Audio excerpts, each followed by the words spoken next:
ఉపాధ్యాయులకు ప్రియమైన స్నేహితులకు తెలుగు భాష దినోత్సవ శుభాకాంక్షలు. గిడుగు వెంకట రామమూర్తి గారు ప్రకాశం జిల్లాలోని పర్వతాలపేటలో 29 ఆగస్టు 1863లో జన్మించారు. ఈయన తల్లిదండ్రులు వెంకమ్మ వీర్రాజు. తెలుగు భాష వైభవానికి పునాది వేసిన మహనీయుడు గిడుగు వెంకట రామమూర్తి పంతులు. ఆయనను తెలుగు వాడుక భాష ఉద్యమ పితామహుడిగా పిలుస్తాడు.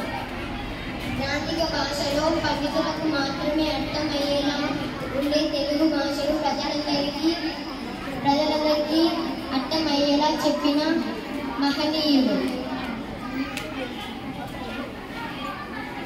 తెలుగు వచనాన్ని ప్రజల వాడుక భాషలోకి తీసుకొచ్చారు. తెలుగు పదాలని భావాన్ని స్పష్టంగా పామరులకు సైతం అర్థమయ్యేలా